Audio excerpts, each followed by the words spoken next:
Everyone, আসসালামু আলাইকুম। Welcome back to my channel. সবাই কেমন আছেন? আশা করছি আমার সকল ভিউয়ার্সরা, ভাইয়েরা, আপুরা যে যেখানে আছেন ভালো আছেন, সুস্থ আছেন। চিরচেনা এই শহর ছেড়ে, এই ঢাকা শহর ছেড়ে একেবারের জন্য গ্রামে চলে যাচ্ছি।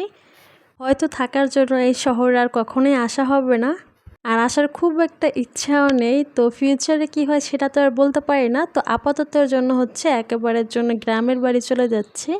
আমার এই ভিডিওটা ছিল আগস্ট মাসের 26 তারিখে। তখন হচ্ছে আমরা গ্রামের বাড়িতে চলে যাই। আপনাদের ভাইও হচ্ছে আমাদেরকে দিয়ে আসতেছিল, মানে আমাকে দেন হচ্ছে আমার ছেলে মেয়েকে। অবশ্য সে হচ্ছে আবার ব্যাক করবে ঢাকাতে, সে ঢাকাতেই থাকবে যেহেতু তার জব হচ্ছে ঢাকাতে। তো তার জন্য হচ্ছে তাকে ঢাকা থাকতে হবে। তো আমরা হচ্ছে বাকি সবাই হচ্ছে চলে যাবো একবারের জন্য। আমি বেশ কিছুদিন আগেই হচ্ছে চলে আসছি, কারণ এখানে সব কিছু ঠিকঠাক করা শেষ হলো। তারপর হচ্ছে আমার শাশুড়ি মা আর হচ্ছে বাসার সব জিনিসপত্র নিয়ে আসবে। আর যেহেতু ঢাকার বাসা ছাড়া হচ্ছিল না, তো তার জন্য বেশ কিছুদিন ওখানেও থাকতে হবে। তো আমি হচ্ছে একেবারের জন্য গ্রামে থেকেই যাব। তো বেশ কিছুদিন পরে তারপর হচ্ছে আমার শাশুড়ি মা তারপর হচ্ছে বাসার সব জিনিসপত্র নিয়ে আসবে। তো এখন হচ্ছে আমার বাবার বাড়িতে আছে, আর এসে হচ্ছে হাঁসের মাংস দিয়ে রাতে হচ্ছে খাবার খাচ্ছিলাম। তো সকালে ঘুম থেকে উঠে নাস্তা শেষ করে, খাওয়া দাওয়া শেষ করে তারপর হচ্ছে এখন হচ্ছে একটু মামা বাড়ির দিকে যাচ্ছি। মামা বাড়ি, খালা বাড়ি বলতে পারেন, আমাদের নতুন বাসা সব এক জায়গাতেই। তো কথায় আছে মামার বাড়ির মধুর হাঁড়ি, তো সাথে হচ্ছে খালা বাড়ি, তারপর হচ্ছে আমাদের নতুন বাসা সব এক জায়গাতেই। বেশ কিন্তু মজার, তাই না বলেন? তো গ্রামের কিন্তু এই রকমের পরিবেশ আমার কাছে বেশ ভালোই লাগে। গাছপালা চারিদিকে তাকালে শুধু সবুজ আর সবুজ কিন্তু দেখতে পাই। অবশ্য দেখা যায় মার্কেট, দেন হচ্ছে স্কুল, কলেজ এগুলো একটু দূরে দূরেই থাকে। এগুলোর জন্য যাতায়াত করার জন্য কিন্তু ভ্যান কিংবা হচ্ছে রিক্সায় করে যেতে হয়। বাট বাকি যে জিনিসগুলো থাকে, ওগুলো কিন্তু বেশ ভালোই লাগে। একটা সিম্পল পিসফুল লাইফ, যেটা আজকাল আমরা বিভিন্ন জাপানের ব্লগিংগুলোতে দেখতে পাই, একদম কান্ট্রির সাইডে সিম্পল পিসফুল একটা লাইফ। ঠিক তেমন আজকাল কিন্তু আমরাও সেই সিম্পল পিসফুল একদম ভিলেজ একটা লাইফ চাই। সেটা ইনশাল্লাহ আস্তে আস্তে হবে। তো যাই হোক, এখন হচ্ছে ভ্যানে করে হচ্ছে খুব মজা করে হচ্ছে মামা বাড়ি যাচ্ছিলাম। সাথে আপনাদের ভাইয়া, তারপর হচ্ছে আমার আম্মা, সবাই হচ্ছে ছিল।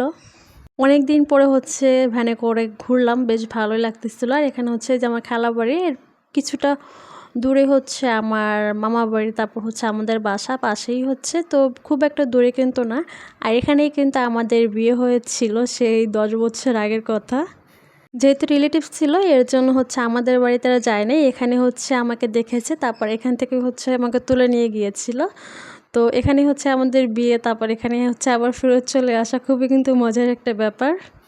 আর এই যে আমাদের আয়াত বুড়ির কিন্তু 4টা দাঁত উঠে গিয়েছে, এখন হচ্ছে সে কুটকুট করে কিন্তু কামড় দেয়। তো যাই হোক, এটা হচ্ছে আমাদের নতুন বাসা। তো ঘুরে ঘুরে দেখতেছিলাম সব কিছু ঠিকঠাক আছে কি না। আর এই ভিডিওগুলো ছিল হচ্ছে আগস্ট মাসের প্রায় 27-28 তারিখের মতো। তো আমি হচ্ছে যেহেতু গ্রামে ছিলাম, এখানে কিন্তু নেটওয়ার্ক খুবই কিন্তু প্রবলেম করে। দেন হচ্ছে ডাটা দিয়ে হচ্ছে নেট চালাতে গেলে খুব কিন্তু প্রবলেম করে, যার জন্য হচ্ছে ভিডিও আপলোড দিতে পারছিলাম না। তো দেন হচ্ছে বাসাতে ওয়াইফাই লাইন নেওয়া হয়েছে, তারপর হচ্ছে আস্তে আস্তে ভিডিওগুলো আমি হচ্ছে আপলোড করব। যেহেতু আমি খুব একটা ভিডিও করিনি, জাস্ট অল্প অল্প হচ্ছে ক্লিক নিয়েছিলাম, ওগুলো দিল গুছিয়ে হচ্ছে ভিডিওগুলো আপলোড করব। তো যাই হোক, এরপর হচ্ছে যে দুপুরে হচ্ছে খালা হচ্ছে রান্না করেছে। এখানে খিচুড়ি ছিল, দেন হচ্ছে ভর্তা, মাছ, মাংস, অনেক কিছু ছিল। তো খুবই কিন্তু মজা করে হচ্ছে দুপুরে খাবারটা খাচ্ছিলাম। সব কিছু কিন্তু একদম টাটকা ছিল। এখানে সবজি থেকে শুরু করে মাছ, মাংস সব কিছুই কিন্তু একদম ফ্রেশ পাওয়া যায়। এগুলোর জন্য কিন্তু খেতে আরও বেশি মজার হয় খাবারগুলো। তো খুবই কিন্তু মজা করে আমি আপনাদের ভাইয়ের সবাই কিন্তু খুব মজা করে খাচ্ছিলাম। অবশ্য খিচুড়িটা সকালে রান্না করেছিল, এখন হচ্ছে দুপুরে ভাত রান্না করেছিল। বাট আমার যদি খিচুড়িটা পছন্দ, এর জন্য দুপুরেও খাচ্ছিলাম। আর এই দেখেন আয়াত বুড়ি, সে হচ্ছে এসে হচ্ছে মোবাইলে কার্টুন দেখা শুরু করে দিয়েছে। আর এই যে দেখেন, এরকমের পরিবেশ কিন্তু ঢাকাতে আমরা খুবই কিন্তু কম দেখতে পাই। তো যাই হোক, এখানে এসে দেখেন, এখানে পুকুরে হচ্ছে খাবার দিচ্ছিল মাছের জন্য, আর সব মাছ কিন্তু উপরে উঠে গিয়েছে খাবার খাওয়ার জন্য।